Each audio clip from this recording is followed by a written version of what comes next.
The NBA today is so soft. Here it is right here. Oh yeah, they get tangled up.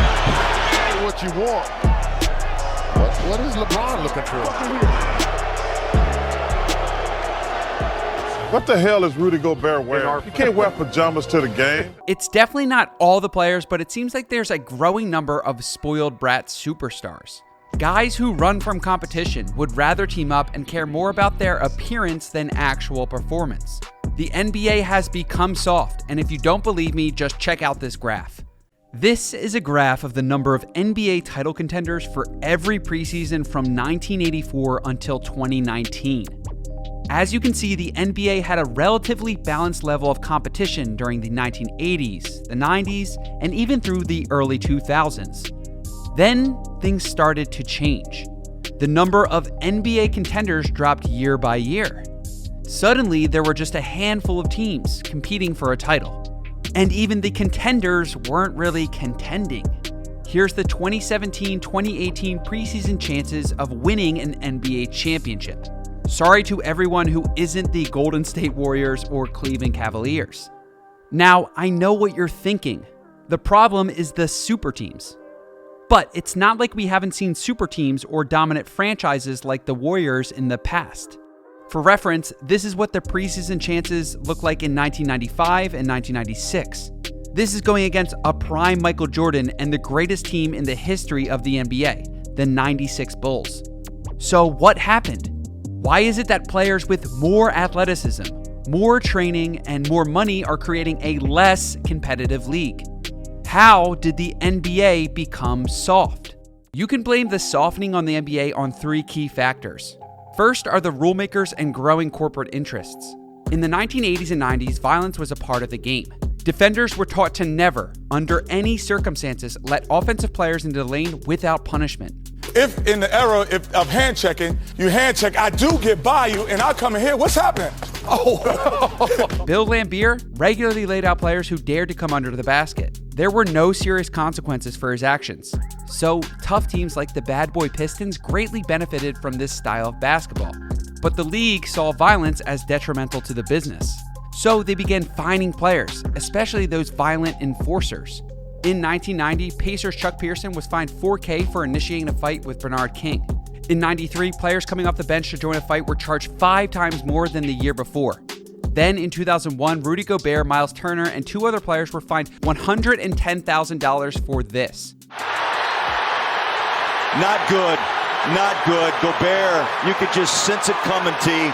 This still wasn't enough, so they took even more drastic measures to soften the league by changing the rules. In 2001, the NBA introduced the defensive 3-second violation.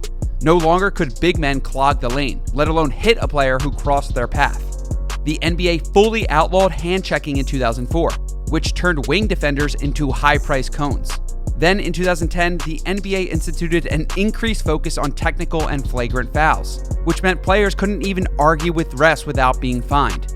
Fines, rules, suspensions had a drastic effect on the game. Small, light, quick players like Steph Curry were now in a position where they could flourish. They didn't have to worry about too much physicality from defenders. The game became more fun to watch. League-wide scoring ballooned to 112 points in 2021, and the NBA's popularity skyrocketed. But all these gains came at the cost of physicality. The next slice of squishy pie comes from the dramatic increase in the popularity of the NBA. Back in 1984, the NBA made $165 million, and a player's an average of $290,000. Last year, the NBA reportedly made $10 billion in revenue, and players made an average of $8.5 million. And that's just on the court. All this money and prestige gives players power. They are no longer playthings in the hands of billionaires. They have a seat at the table. They're using some of this influence to determine their own destinies. Think of Blake Griffin joining the Nets in 2021 at the veteran minimum. Or recently, James Harden taking a $14 million pay cut to add his former teammates PJ Tucker and Daniel House. That's a much easier decision when you've earned over $200 million during your career. Players in the 80s, 90s, and even 2000s couldn't fathom passing up on $14 million just to play with friends.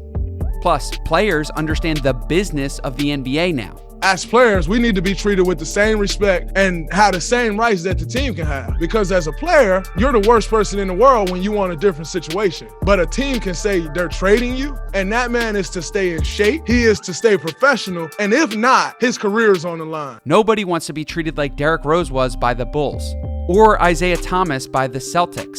NBA players today truly have FU money, and they're acting like it. The final component is player communication. Take Magic and Bird, for example. They first met on the court at the 1979 NCAA championship game. They didn't speak until 1985 when a Converse commercial put them together. I heard Converse made a pair of Bird shoes. Yep. After the commercial, Bird invited Magic to have lunch at his house. They quickly realized they had a lot in common and became friendly. But throughout the 80s, they still remained rivals and rarely spoke. Larry Bird told NPR his reasoning. Quote, "You don't want to get too close to a person because you will get a little soft."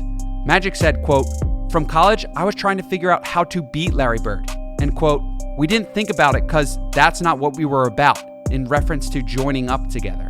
Today, social media and youth basketball have totally flipped the script. LeBron and Carmelo have been friends since 2001. Now they're on the Lakers together. Kyle Kuzma and Monte Morris have been close friends since they were 8 years old, growing up in the same hometown, and now playing on the Wizards together. Out of the 500 players in the entire NBA, 305 of them have played in AAU or some sort of American grassroots league. During these early years, top prospects play with or against each other, forming close relationships that last into the NBA. By the time they reach free agency for the first time, it's possible that these players have been friends for half their lives. And understandably, players want to be teammates with their buddies. The most obvious example of this is the formation of the Heatles in 2010. More recently, James Harden requested that the Rockets trade for his good friend Russell Westbrook, and Kyrie Irving united with Kevin Durant in Brooklyn. Today, players are very open about recruiting others to play with them. Here's LeBron in 2018. I've always recruited. I mean, I don't know, is this something new? I've been recruiting. I've been trying to get guys to come play with me since like 2007, and I've got rejected a lot, but I've also have not got rejected. A few months later, LeBron convinced Anthony Davis to join the Lakers, and that team won a championship the next season. This sort of communication and kinship just wasn't possible in the age of landline phones and telephone books. He's a con man. But it's not all bad news. See, the NBA graft I showed you at the start of this video was a bit misleading because it ended in 2019. In the last 4 seasons, we've seen the NBA bounce back quite a bit. They started fining players for flopping in 2019. The league instituted anti-foul hunting rules in 2021. And superstars like Giannis and Damian Lillard have shown that they aren't running from the grind. Even Kevin Durant has decided to stay with the Nets, for now. It looks like the NBA is moving in the right direction. The more I researched this topic, the more I found out that it was the league and technology that made the NBA soft, not the players. In 1968, Wilt refused to play for the Sixers and demanded a trade to LA because he was fed up with his contract and Philadelphia's treatment of him. Back in 1986, MJ was playing golf with his friend Danny Ainge in the middle of their playoff series. The Bulls later tried to get him on the team when his contract expired in 1990.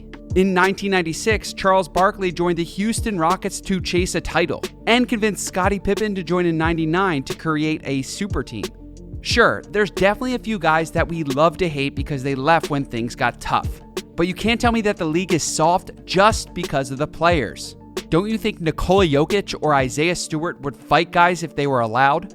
People always have and always will complain about the younger generation. Man, we give all these kids everything. They don't appreciate anything. They want everything. Someday, people will look back on the NBA today and say, man, those guys had it tough.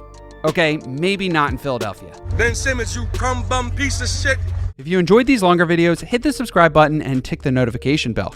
I have a ton of awesome content coming out, and I always tailor my videos for the Henry Hoops audience. So if you don't want to miss out, hit the subscribe button. Peace.